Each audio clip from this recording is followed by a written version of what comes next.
O título do Salmo 3 diz: Salmo de Davi, quando fugiu de diante da face de Absalão, seu filho.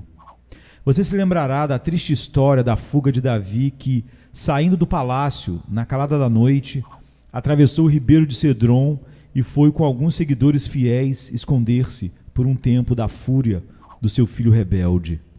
Mantenha em mente que Davi, nesse episódio, é um tipo do Senhor Jesus Cristo. Ele também fugiu, também atravessou o ribeiro de Cedron quando seu povo estava em rebelião contra ele e com um pequeno grupo de seguidores foi para o jardim do Getsêmani. Por sinal, ele também bebeu do ribeiro e depois ergueu a cabeça. Para muitos expositores, este salmo se intitula O Hino da Manhã, que sempre acordemos com confiança santa no coração e uma canção nos lábios. Que divisão nós podemos fazer para este salmo? Podemos dividir este salmo em 4 partes de 2 versos cada. Não podemos entender muito dos salmos a menos que consideremos atentamente as partes nas quais foram divididos. Não são descrições contínuas de uma cena, mas um conjunto de quadros de muitos assuntos análogos. Como nos sermões de hoje, os quais dividimos o discurso em diferentes tópicos, assim fazemos com esses salmos. Sempre a unidade, mas é a unidade de uma aljava de flechas, e não de uma única e solitária lança. Olhemos agora para este salmo sobre o nosso estudo. Nos primeiros 2 versos, temos Davi fazendo uma reclamação a Deus acerca dos seus inimigos. Em seguida, ele declara a confiança que tem no Senhor, versos 3 e 4. Depois ele canta a sua segurança no sono, versos 5 e 6, e se fortalece para o conflito futuro, versos 7 e 8. O Salmo diz: Senhor, como se tem multiplicado os meus adversários. São muitos os que se levantam contra mim. Muitos dizem da minha alma: não há salvação para ele em Deus. Selá. O pobre pai, com o coração partido, reclama da multidão de inimigos. Se lermos 2 Samuel 15, 12, veremos que a conjunção se fortificava e vinha o povo e se aumentava com Absalão, ao passo que as tropas de Davi constantemente diminuíram. Senhor, como se tem multiplicado os meus adversários. Eis uma nota de exclamação para expressar o espanto da dor que deixou pasmo e perplexo o pai fugitivo. Infelizmente, não vejo fim para minha desgraça, pois as dificuldades têm aumentado. De início, já era o suficiente para me prostrar, mas vejam só, os meus inimigos se multiplicam. Estando Absalão, meu filho querido, em rebelião contra mim, já basta para partir meu coração. Mas Aitofel me abandonou, meu grande amigo. Os meus conselheiros fiéis me deram as costas. Os meus generais e soldados desertaram de seus postos. Como se tem multiplicado os meus adversários. As dificuldades sempre vêm em pencas. Os problemas têm uma família numerosa. São muitos os que se levantam contra mim. Os seus exércitos são muitíssimos superiores aos meus. As suas multidões são numerosas demais para eu contar. Recordemos os exércitos incontáveis que atacaram o nosso Redentor divino, as legiões de nossos pecados, as hostes de demônios, as multidões de dores físicas, os exércitos das desgraças espirituais e todos os aliados da morte e do inferno colocaram-se em batalha contra o Filho do Homem. Como é precioso saber e crer que ele derrotou esses exércitos e na sua ira os esmagou com os pés. Aqueles que teriam nos atormentado, ele os levou em cativeiro. E aqueles que teriam se revoltado contra nós, ele os matou. O dragão perdeu o ferrão quando lançou com força e ímpeto na alma de Jesus. Diante do seu Deus amoroso, Davi reclama da pior arma empregada nos ataques dos inimigos e da dose mais amarga das angústias. Muitos, queixa-se Davi, dizem da minha alma: não há salvação para ele em Deus. Foi o que disseram tristemente alguns amigos receosos, mas foi o que os inimigos exultantemente ostentaram, pois desejavam ver as palavras cumpridas com o extermínio total de Davi. Foi o golpe mais ferino quando declararam que o Senhor o abandonara. Davi tinha consciência de que lhes dera base para tal exclamação, pois ele cometera pecado contra Deus à plena luz do dia. Lançaram na cara o seu pecado com Betsabá, dizendo: sai, sai, homem de sangue e homem de Belial. Em 2 Samuel 16:7. Simei o amaldiçoou e o xingou na cara, porque era incentivado por quem o apoiava, visto que era o que a multidão de homens de Belial pensavam de Davi. Indubitavelmente, Davi sentia que essa sugestão infernal lhe abalava a fé. Se todas as provações que vêm do céu, todas as tentações que sobem do inferno e todas as cruzes que surgem da terra pudessem ser misturadas e comprimidas, não constituiriam prova tão terrível quanto a que está contida nesse versículo. A mais amarga de todas as tribulações é ser levado a temer que não há ajuda para nós em Deus. Lembremos que o nosso bendito Salvador teve de suportar essa tribulação no mais profundo grau quando exclamou: Deus meu, por que me desamparaste? Como está no Salmo 22, verso 1. Ele sabia muito bem o que era andar nas trevas e não ver luz. Essa era a maldição das maldições. Esse era o vinagre misturado com o fel. Ser abandonado pelo Pai era pior que ser menosprezado pelos homens. Claro que devemos amar este que sofreu essa mais amarga das provações e tentações por nossa causa. Será um exercício delicioso e instrutivo para o coração amoroso marcar o Senhor nas suas agonias, como estas aqui retratadas, porque aqui e em muitos outros salmos há muito mais do Senhor de Davi do que do próprio Davi. Selá. Selá é uma pausa musical cujo significado exato nos é desconhecido. Alguns estudiosos opinam que é uma pausa na música, outros pensam que significa realce a melodia, cante mais alto, coloque a melodia em uma tonalidade mais alta. Virá um trecho mais nobre, portanto, afine novamente as harpas. As cordas das harpas logo se afrouxam e precisam ser esticadas na tensão apropriada. Claro que as cordas do nosso coração sempre estão ficando desafinadas. Então, que o selá, que aparece sempre em muitos salmos, nos ensine a orar. Que o meu coração esteja afinado como a harpa de Davi em solene som. Pelo menos aprendemos que sempre que virmos selá, devemos considerar como nota de observação. Leiamos a passagem que a precede e a sucede com maior seriedade, pois sempre há algo excelente quando nos pedem que façamos uma pausa para meditar, ou quando exigem que elevemos o coração em um cântico de gratidão. Selá. O verso 3 diz: Mas tu, Senhor, és um escudo para mim, a minha glória e o que exalta a minha cabeça. Com a minha voz clamei ao Senhor, ele ouviu-me desde o seu santo monte. Selá. Davi confessa a confiança em Deus. Tu, Senhor, és um escudo para mim. A palavra no original significa mais que escudo. Significa um broquel, uma proteção pequena e redonda que envolve totalmente o homem. Um escudo em cima, embaixo, em volta, por dentro e por fora. Que escudo é Deus para o seu povo? Ele impede os dardos inflamados de Satanás que vêm de baixo e as tempestades das provações que vêm de cima, ao mesmo momento em que fala que a tempestade interior se acalme. Tu és a minha glória. Davi sabia que, embora estivesse sendo expulso da capital em meio a desprezo e desdém, ele voltaria com triunfo. Pela fé ele olha para Deus que o honra e o glorifica. Que grande graça é vermos a nossa glória futura entre a vergonha do presente. Há uma glória presente em nossas aflições, se ao menos a discernirmos, pois não é pouca coisa termos comunhão com Cristo nos seus sofrimentos. Davi foi honrado quando subiu o Monte das Oliveiras chorando, com sua cabeça coberta, pois em todas essas coisas ele estava sendo semelhante ao seu Senhor. Nesse aspecto, aprendemos também a nos gloriar nas tribulações. Tu és o que exalta a minha cabeça. Ou seja, Deus ainda exaltará a cabeça de Davi. Embora a minha cabeça se incline de tristeza, em breve eu a levantarei de alegria e ações de graças. Que trinca divina de misericórdia há nesse versículo. Defesa para os indefesos, glória para os menosprezados e alegria para os desconsolados. Não há que duvidar que estamos certos em dizer: não há outro, ó Jesurum, semelhante a Deus, como Deuteronômio 33, 26. Com a minha voz clamei ao Senhor, diz Davi no verso 4. Porque ele diz com a minha voz.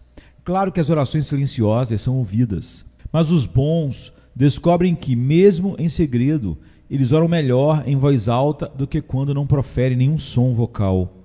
Talvez Davi estivesse pensando assim: os meus inimigos cruéis clamam contra mim. Eles erguem a voz, então erguerei a minha voz, e o meu clamor se elevará acima de todos eles. Eles clamam, mas o grito da minha voz, extremamente angustiada, perfura os céus, e é mais alto e mais forte que todo barulho que fazem, pois há alguém no santuário que me ouve do sétimo céu. Ele ouviu-me desde o seu santo monte. As respostas às orações são alimentos doces para a alma.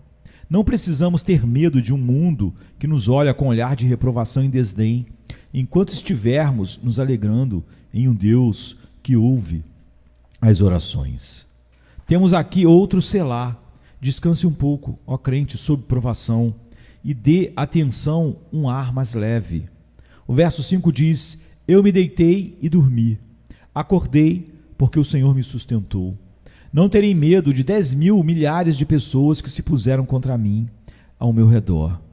A fé de Davi o capacitava a deitar-se. A ansiedade o teria mantido a andar de um lado para o outro, esperando pelo inimigo. Ele conseguia dormir, e dormir em meias dificuldades e cercado por inimigos. Pois assim dá ele aos seus amados o sono, diz o Salmo 127, verso 2. Há o sono da arrogância, que Deus nos livre dele. Há o sono da confiança santa, que Deus nos ajude a fechar os olhos para dormir. Mas Davi diz também que ele acordava. Alguns dormem o sono da morte, mas aquele que, embora exposto a muitos inimigos, reclinava a cabeça no seio do seu Deus, dormia feliz sobre a asa da providência, em doce segurança, na qual depois despertava. Porque o Senhor me sustentou, ele diz. A doce influência das Pleiades da promessa brilhou sobre o dormente, e ele despertou consciente de que o Senhor o guardou. Um excelente ministro observou muito bem: esta quietude do coração do homem que vem pela fé em Deus é obra de qualidade superior do que a decisão natural proveniente da coragem varonil. Trata-se da operação da graça do Espírito Santo de Deus, que sustenta o homem acima da natureza. Portanto, o Senhor tem de receber toda a glória por causa disso. O verso 6 nos mostra que, afivelando a couraça para a batalha do dia, nosso herói canta: não terei medo de 10 milhares de pessoas que se puseram contra mim ao meu redor. Observe que ele não tenta subestimar o número ou a sabedoria dos inimigos. No seu cômputo, são 10 milhares de pessoas que, na sua ótica, o perseguem como caçadores habilmente cruéis. Contudo, ele não treme, mas olha o inimigo na cara, pronto para a batalha. Pode não haver meio de fuga. Podem me rodear como o cervo é rodeado por um círculo de caçadores. Podem me cercar de todos os lados, mas no nome do Senhor eu me arremessarei sobre eles, furando o cerco. Ou, se eu permanecer no meio deles, não me ferirão. Serei livre em minha própria prisão. Mas Davi é muito sábio para aventurar-se na batalha sem oração. Ele se entrega aos joelhos e clama em alta voz ao Senhor: levanta-te, Senhor, salva-me, Deus meu, pois feriste a todos os meus inimigos nos queixos, quebrastes os dentes aos ímpios. A única esperança está no seu Deus, mas a confiança é tão forte que ele percebe que só resta ao Senhor levantar-se para salvá-lo. Basta o Senhor levantar-se e tudo ficará bem. Ele compara os inimigos a animais selvagens e declara que Deus lhes quebrou as mandíbulas de forma que não podem lhe fazer mal. Quebraste os dentes aos ímpios. Ou então ele alude às tentações peculiares às quais ele estava exposto. Eles falaram contra ele. Deus então os golpeou no queixo. Era como se quisessem devorá-lo com a boca. Deus lhes quebrara os dentes e deixou que dissessem o que quisessem, pois as mandíbulas desdentadas já não podiam devorá-lo.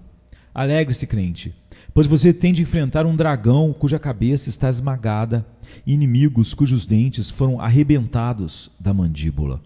O verso 8 diz: a salvação vem do Senhor, sobre o teu povo seja a tua bênção. Selá. Esse versículo contém a parte essencial da doutrina reformada, dos reformadores, dos puritanos.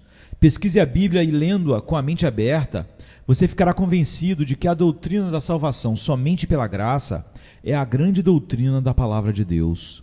A salvação vem do Senhor. Esse é um ponto acerca do qual lutamos diariamente. Nossos oponentes dizem: a salvação vem do livre-arbítrio do homem. Se não vem do mérito humano, vem pelo menos da vontade humana. Mas sustentamos e ensinamos do início ao fim que a salvação, em cada uma das suas minúcias, vem do Deus Altíssimo. É Deus quem escolhe o seu povo, chama-os eficazmente pela graça, motiva-os pelo seu espírito e os sustenta pelo seu poder. Não é do homem, nem pelo homem. Não depende do que quer, nem do que corre, mas de Deus, que usa da sua misericórdia. Romanos 9,16. Que todos aprendamos essa verdade experiencialmente, pois a carne e o sangue orgulhosos jamais permitirão que o aprendamos de outro modo.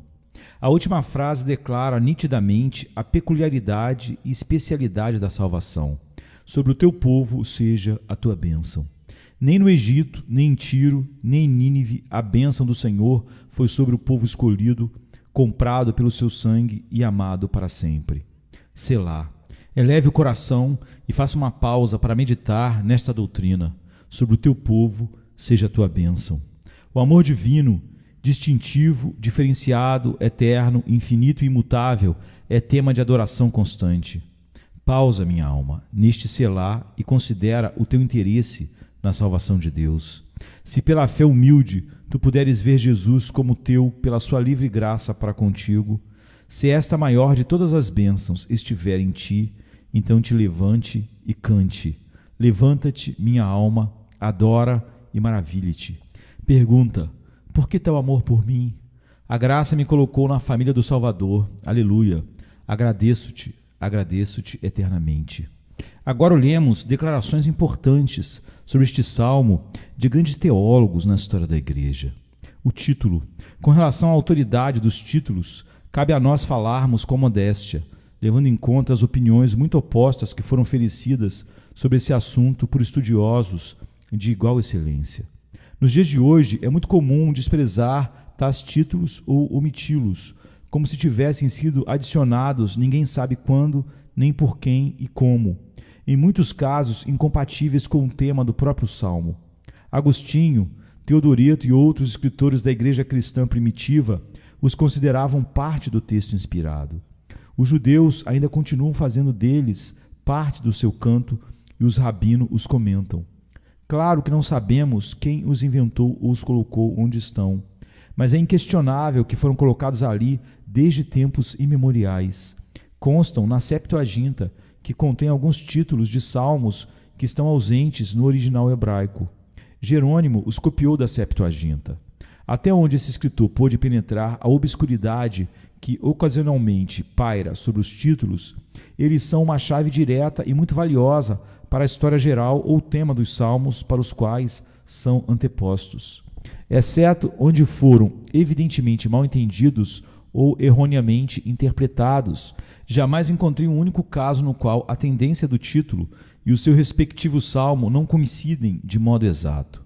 Indubitavelmente, muitos desses salmos foram compostos por Esdras quando editava sua coleção, em cujo período alguns críticos supõem que a totalidade do saltério foi escrito. Mas o restante mostra-se bastante contemporâneo, ou quase, aos respectivos salmos, e indica ter sido escrito no período em que foram produzidos. John Mason, 1854. Temos neste título o primeiro uso da palavra salmo. Em hebraico é mismor, que tem o significado de poda ou corte de galhos supérfluos, sendo usado em canções compostas de frases curtas, onde muitas palavras supérfluas são colocadas de lado. Acerca disso, note a observação feita por um antigo escritor. Com isso, aprendamos que em tempos de dificuldade extrema, os homens não se servirão de bússola e usarão palavras boas na oração, mas farão uma oração que é podada de toda a opulência de discursos prolixos. Ao olhar esse salmo, veja claramente como Deus forjou a igreja nos tempos antigos. Portanto, não desanime por causa de mudanças súbitas. Mas como Davi, confesse seus pecados a Deus, declare a ele quantos há que atormentam você e se revoltam contra você, dizendo que você pertence aos huguenotes, luteranos, hereges, puritanos e filhos de Belial, como chamaram Davi. Deixe que os idólatras ímpios se vangloriem, que prevalecerão contra você, derrotando-o, e que Deus abandonou você e não será mais o seu Deus. Deixe que coloquem a confiança em Absalão, com as suas grandes mechas de cabelos loiros, e na sabedoria de Aitofel, o sábio conselheiro. Diga como Davi: mas tu, Senhor, és um escudo para mim, a minha glória e o que exalta a minha cabeça. Junto com Davi, se convença de que o Senhor é o seu defensor que o rodeia inteiramente e é, por assim dizer, um escudo que o cobre de todos os lados. É só Ele que pode e rodeará você de glória e honra. É Ele que derrubará esses hipócritas orgulhosos de onde estão assentados e exaltará os humildes e submissos. É Ele que ferirá os inimigos nos queixos e quebrará todos os dentes em pedaços. Ele pendurará Absalão pelos longos cabelos e Aitofel, por desespero, se enforcará, como na história. As correntes serão arrebentadas e você ficará livre, pois isso cabe ao Senhor, salvar dos inimigos os que são dele e abençoar o seu povo para que, sem medo, avancem com segurança na peregrinação ao céu. Thomas Time, 1634. O verso 1 nos mostra que a facção de Absalão, como uma bola de neve, estranhamente reuniu-se nesse movimento. Davi fala a respeito com pasmo e razão, visto que as pessoas que ele de tantos modos favoreceu, quase todas se revoltaram e se rebelaram contra ele, escolhendo como cabeça tal camarada jovem, tolo e volúvel como Absalão. Como as pessoas são instáveis e enganosas, e como é pouca a fidelidade e constância entre os homens. Davi tivera o coração dos seus súditos tanto quanto um rei teria, e como foi repentina a perda. Da mesma forma que o povo não deve confiar em príncipes, como está no Salmo 146:3. Os príncipes não devem firmar seu interesse no povo. Jesus, o filho de Davi, tinha muitos inimigos. Quando uma grande multidão foi prendê-lo, e quando a multidão bradou: crucifica-o, crucifica-o, como está em Lucas 23:21, como aumentava o número dos que o aborreciam e o odiavam. Até as pessoas boas não devem achar estranho se o fluxo da vida estiver contra elas, e os poderes que as ameaçam ficarem cada vez mais descomunais. Matthew Henry. Quando o crente questiona o poder de Deus ou o seu interesse no poder, a alegria jorra como sangue de veia perfurada. Esse verso 2 é realmente uma punhalada ferina. William Gurnall. Ainda no verso 2, vemos que o Filho de Deus se assusta só de pensar em perder a esperança da ajuda em Deus. Você não irrita mais tanto quanto se esforça em persuadi-lo. Não há salvação para ele em Deus. Davi se chega a Deus para contar-lhe o que os inimigos diziam dele, como fez Ezequias quando apresentou a carta blasfema de Rabsaqué diante do Senhor. Dizem: não há salvação para mim em ti. Mas o Senhor, se é assim, então estou liquidado. Dizem a minha alma: não há salvação para ele em Deus. Mas, Senhor, tu dizes a minha alma: eu sou a tua salvação. Salmo 35:3. E isso me satisfaz, e no devido tempo os silenciará. Matthew Henry.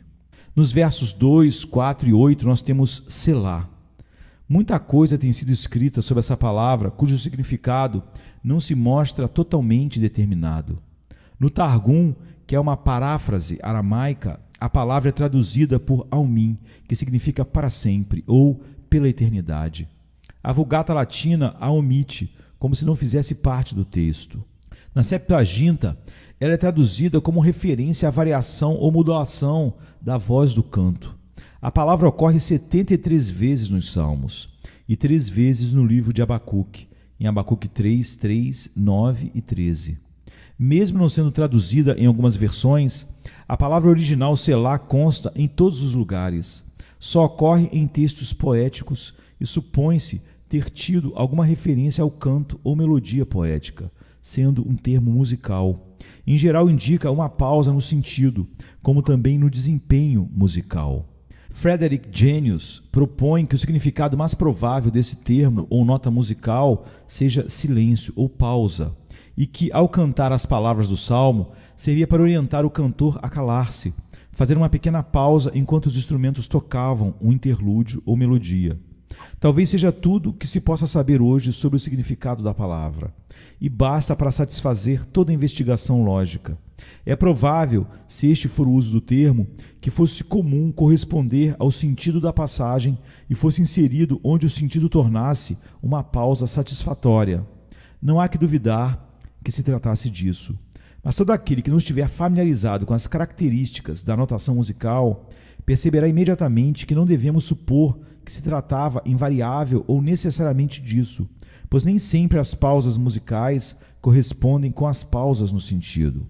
Essa palavra oferece muito pouca ajuda em determinar o significado das passagens onde se encontra. Diferindo dessa opinião, Ewald propõe que nos lugares onde ocorre indica a elevação da voz e que é sinônimo de para cima, mais alto, sonoramente alto ou com nitidez, derivado de salal, que significa ascender. O verso 3, o que exalta a minha cabeça, nos mostra como Deus fará o corpo participar com a alma, tanto no que diz respeito à tristeza, quanto no que diz respeito à alegria. A luz do farol brilha na luz da vela. Richard Sibbes, 1639. Há a exaltação da cabeça pela elevação de cargo, como aconteceu com o copeiro de Faraó e o que determinamos pela nomeação divina. Há exaltação em honra depois da vergonha, em saúde depois da doença, em alegria depois da tristeza, em restauração depois da queda, em vitória depois da derrota temporária. Em todos esses aspectos, o Senhor é que exalta a nossa cabeça. Quando a oração vai na vanguarda, como no verso 4, no devido tempo a libertação vem na retaguarda, dizia Thomas Watson. Ele ouviu-me. Já ouvi pessoas dizerem em oração: Tu és o Deus que ouve as orações, o Deus que responde às orações. Mas a expressão contém certa superfluidade, visto que Deus ouvir é, de acordo com a Bíblia, a mesma coisa que responder. O verso 5 diz para nós: Eu me deitei e dormi, acordei, porque o Senhor me sustentou. O título do Salmo nos informa quando Davi teve a sua agradável noite de descanso. Não foi quando ele estava em Jerusalém que ele deitou-se na cama em seu palácio imponente, mas foi quando, para salvar a vida, ele fugia do desnaturado filho Absalão, sendo forçado a deitar-se em campo aberto sobre o pálio do céu. Claro que o travesseiro devia ser muito macio para fazê-lo esquecer do perigo de ter tal exército desleal às suas costas, caçando-o. É tão transcendente a influência dessa paz que faz a criatura deitar-se e dormir na mais macia cama tanto quanto na mais dura sepultura. Dir-se-ia que a criança obedece imediatamente quando chamada para ir dormir. Alguns santos desejaram que Deus os fizesse descansar em camas de pó, e não por enfado e descontentamento com as dificuldades da vida, como fez Jó, mas pela doce sensação de paz que tinham no peito. Agora, Senhor, podes despedir em paz o teu servo, segundo a tua palavra, pois já os seus olhos viram a tua salvação. Foi o canto do cisne, do velho Simeão, em Lucas 2, 29 e 30. Ele fala como um comerciante que está com todos os bens a bordo do navio e agora deseja que o capitão do navio levante as velas e rume para casa. De fato, porque o cristão que não passa de estrangeiro aqui desejaria ficar mais tempo no mundo se não fosse para chegar ao céu com a carga máxima. E não terá ele essa carga completa quando estiver seguro de ter feito a paz com Deus? Essa paz do Evangelho e o sentimento do amor de Deus na alma conduzem tão admiravelmente à capacitação da pessoa em meio a todas as dificuldades, provações e problemas, que ordinariamente, antes de chamar os santos a qualquer serviço difícil ou trabalho árduo, ele lhes dá logo um trago desse vinho revigorante ao coração para animá-los e incentivá-los na luta. William Gurnall. O mesmo William Gurnall que escreveu Quando Havia Casas na antiga ponte de Londres, disse curiosamente: Não acha que os que moram na ponte de Londres dormem tão profundamente como os que moram em ruas como Whitehall ou Cheapside? É que eles sabem que as ondas que passam volumosas por baixo da ponte não podem fazer-lhes mal. Da mesma forma que os santos descansem calmamente acima das inundações ou problemas ou morte e não temem nenhum mal. Xerxes, rei da Pérsia, quando destruiu todos os templos na Grécia, fez com que o templo de Diana fosse preservado por causa da bela estrutura construtiva. A alma que tem a beleza ou santidade brilhando em si será preservada pela glória da sua estrutura. Deus não permitirá que o seu templo seja destruído. Gostaria de estar seguro nos tempos maus? Receba a graça e fortaleça essa guarnição. A boa consciência é a fortaleza do cristão. Os inimigos de Davi se achavam ao seu redor, contudo ele diz: eu me deitei e dormi. A boa consciência pode dormir na boca do canhão. A graça é a cota de malha do cristão que não teme as flechas ou as balas. Podem atirar na verdadeira graça, mas nunca conseguirão atingi-la. A graça põe a alma em Cristo, onde está segura como a abelha na colmeia, como a pomba no pombal. Portanto, agora, nenhuma condenação há para os que estão em Cristo Jesus. Romanos 8:1. Thomas Watson. Davi diz: porque o Senhor me sustentou. Não seria improdutivo fazermos algumas considerações sobre o poder sustentador manifestado em nós enquanto estamos dormindo. O fluxo sanguíneo, o sobe e desce dos pulmões e etc. O corpo e a continuação das faculdades mentais enquanto a imagem da morte paira sobre nós no sono. É realmente uma grande imagem de como Deus nos sustenta momento a momento. O verso 6 diz: não terei medo de 10 milhares de pessoas que se puseram contra mim ao meu redor. O salmista confiará a despeito das aparências. Não terá medo mesmo que 10 milhares de pessoas se coloquem contra ele ao redor. Limitemos o pensamento a esta ideia, apesar das aparências. O que seria pior para a visão humana do que essa formação militar de 10 milhares de pessoas? A ruína parecia fitá-lo na cara. Para onde quer que olhasse, via um inimigo. O que era 1 contra 10 mil? É frequente o povo de Deus entrar em circunstâncias como essas. Dizem: todas as coisas vieram sobre mim, como está em Gênesis 42:36. As dificuldades são inumeráveis. Não vem uma saída. As coisas parecem extremamente desesperadoras e sombrias. Dadas essas circunstâncias, grandes são a fé e a confiança que dizem: não terei medo. Eram essas as circunstâncias sob as quais Lutero se encontrava quando viajava para Worms. O seu amigo George Spalatin o ouviu dizer pelos inimigos da Reforma que o salvo-conduto de um herege não devia ser respeitado e ficou preocupado por causa do reformador. No momento em que Lutero estava se aproximando da cidade, um mensageiro o encontrou com este conselho de Chaplin: não entre em Worms. E palavras do seu melhor amigo, o confidente do eleitor, do próprio Spalatin, mas Lutero, impávido, fixou os olhos no mensageiro e respondeu: vá e diga ao seu mestre que mesmo que em Worms haja tantos demônios quanto as telhas dos telhados, lá eu entrarei. O mensageiro voltou a Worms com essa resposta surpreendente: eu era destemido, disse Lutero, alguns dias antes de morrer. Eu não tinha medo de nada. Em ocasiões como essas, os homens racionais do mundo, os que andam por vista e não por fé, pensarão com razão que o cristão tem medo. Eles mesmos sentiriam medo se estivessem em tal situação. Os crentes fracos estão prontos a nos justificar, caso nós mesmos não o façamos primeiro. Em vez de subirmos acima da fraqueza da carne, nos refugiamos nela e a usamos como desculpa. Mas pensemos com oração um pouco e veremos que não deveríamos agir assim. Só confiar quando as aparências são favoráveis é só velejar com vento e maré. É só crer quando podemos ver. Sigamos o exemplo do salmista e busquemos essa fé sem reservas, que nos capacita a confiar em Deus, venha o que vier, e a dizer o que ele disse: não terei medo de 10 milhares de pessoas que se puseram contra mim. Phil Bennett, 1862. Não terei medo de 10 milhares de pessoas que se puseram contra mim ao meu redor. Pouco importando quais sejam os nossos inimigos, ainda que numerosos como as legiões, poderosos como os principados, astutos como as serpentes, cruéis como os dragões, malignos como a maldade espiritual, tenham vantagem por conta do lugar que ocupam como príncipe dos ares, mas forte é aquele que está em nós do que aqueles que estão contra nós. Nada pode nos separar do amor de Deus em Cristo Jesus nosso Senhor. Seremos mais do que vencedores. William Cowper, 1612. Levanta-te, Senhor, levanta-te, Senhor. Este é o modo bíblico comum de invocar a Deus para que manifeste a sua presença e o seu poder ou a ira em nosso favor, como Davi está dizendo aqui no verso 7. por um antropomorfismo natural, descreve os intervalos de tais manifestações como períodos de inação ou de soneca, dos quais pedem que ele desperte. Salva-me, até mesmo de mim, de quem disseram eles que não há ajuda em Deus. Salva-me, Deus meu, que é meu por aliança e compromisso mútuo, a quem tenho o direito de buscar libertação e proteção.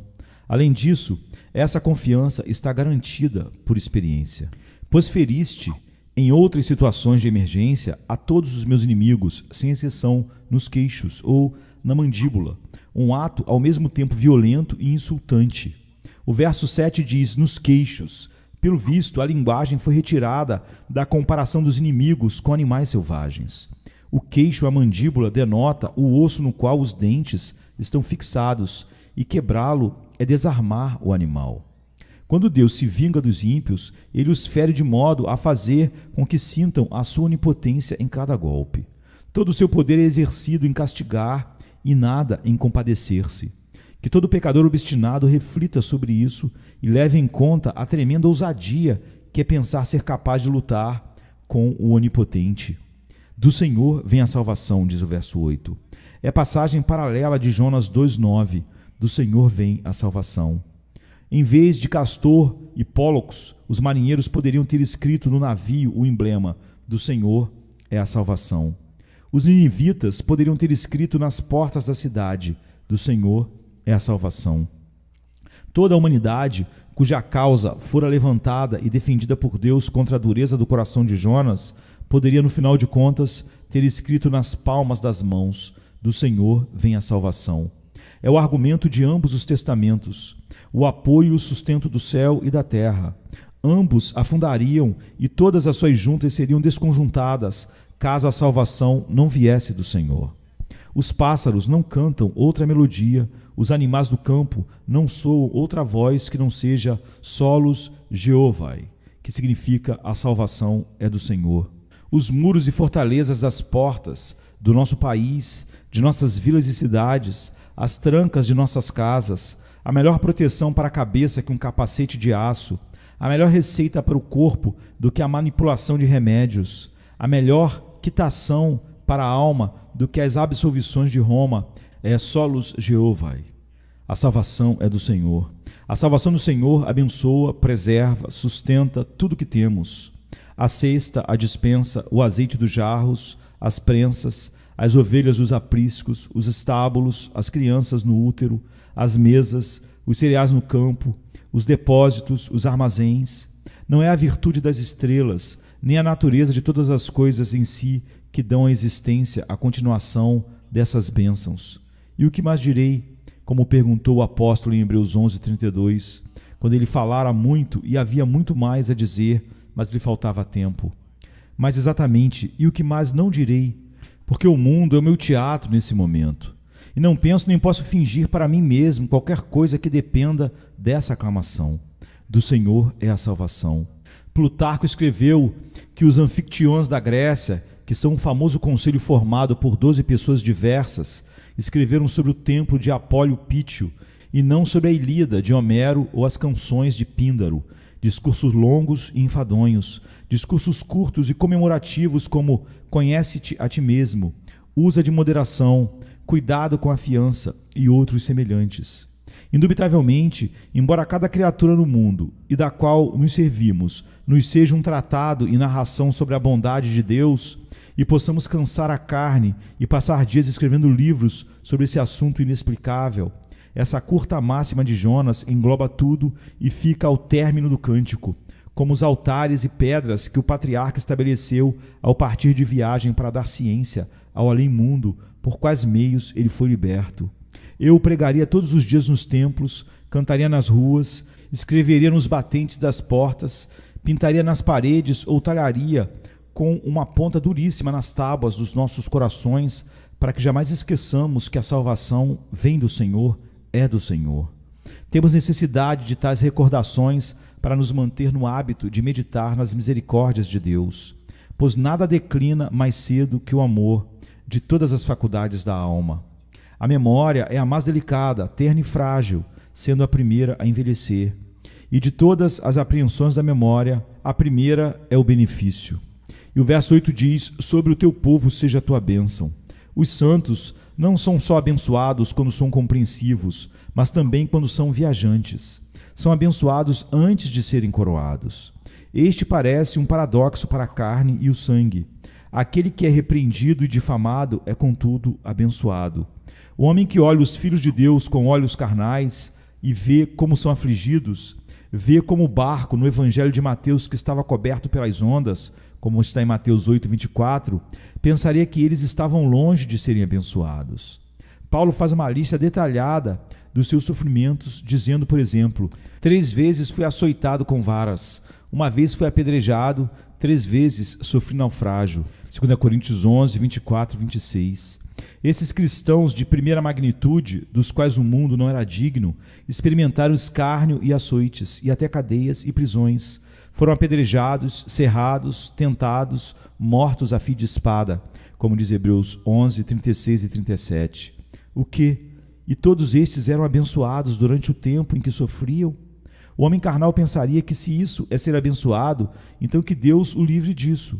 Entretanto, por mais sentido que a decisão desses, o nosso Salvador Cristo declarou abençoado o homem espiritual. Embora enlutado, embora mártir, contudo, abençoado. Jó, no monte de estrume, era o abençoado Jó. Os santos são abençoados quando são amaldiçoados. Simei amaldiçoou Davi, e saindo ia amaldiçoando. 2 Samuel 16:5. Mesmo quando estava sendo amaldiçoado, Davi era abençoado. Davi era o abençoado Davi.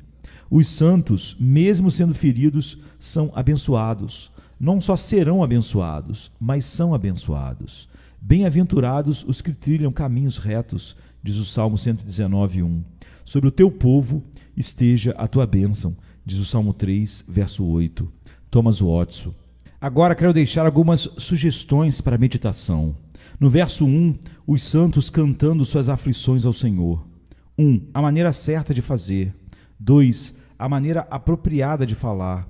3. Os resultados satisfatórios por conta de tais comunicações santas ao Senhor. Quando é que as dificuldades aumentam? Por que são enviadas? Qual é a nossa sabedoria em referência a elas? No verso 2, nós podemos meditar sobre a mentira contra os santos e a calúnia no seu Deus. No 3, as bênçãos triplas que Deus proporciona aos que sofrem: defesa, honra, alegria. Mostra como todas essas bênçãos podem ser desfrutadas pela fé, mesmo em nossa pior situação. No verso 4, 1, em perigos devemos orar. 2, Deus graciosamente ouvirá a nossa oração. 3, devemos registrar as respostas da graça. 4, podemos nos fortalecer no futuro, lembrando-nos das libertações do passado. No verso 5, 1, descreva o sono profundo. 2, descreva o despertamento feliz. 3, mostre como ambos têm de ser desfrutados, porque o Senhor me sustentou. No verso 6, fé cercada por inimigos e ainda assim triunfante. No verso 7, 1, descreva os procedimentos que o Senhor fez no passado com relação aos inimigos. Feriste. 2, mostre que o Senhor tem de ser o nosso recurso constante. Senhor, Deus meu. 3, discorra sobre o fato de que o Senhor tem de ser invocado. Levanta-te. E 4, exorte os crentes a usar as vitórias dadas pelo Senhor no passado como argumento com o qual persuadi-lo.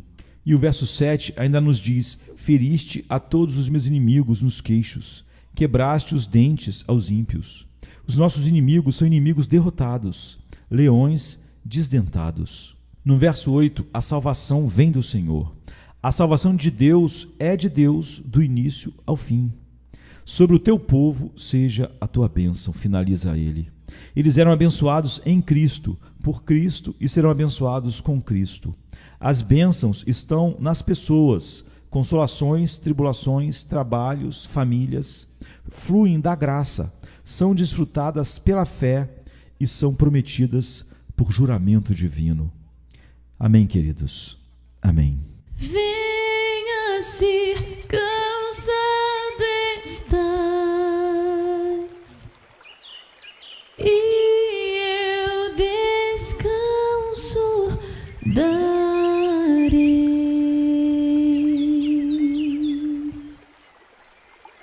tu descansarás.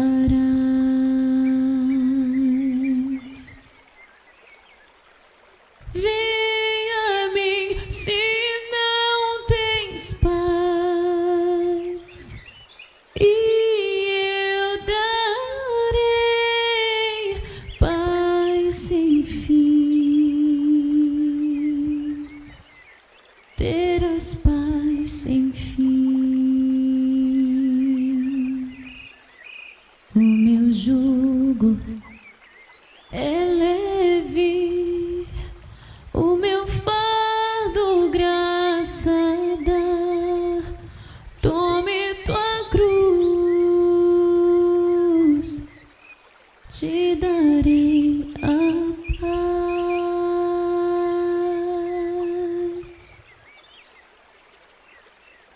Venha o aflito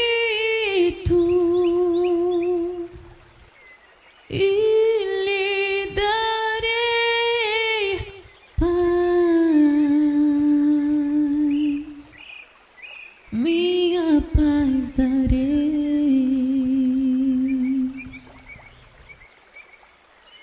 Venha a mim na dor sem fim, e eu darei paz. Venha se cansado estás,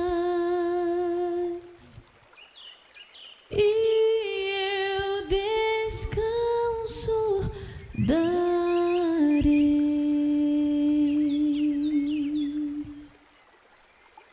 Tu descansarás.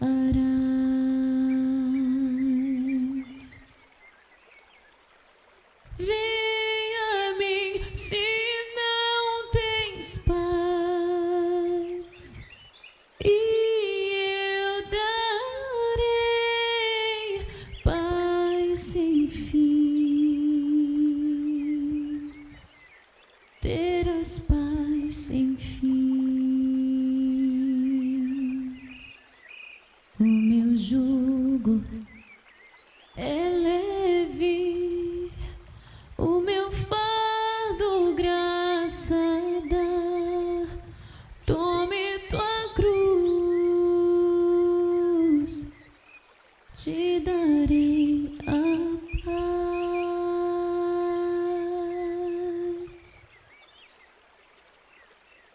Venha o aflito e lhe darei paz, minha paz darei.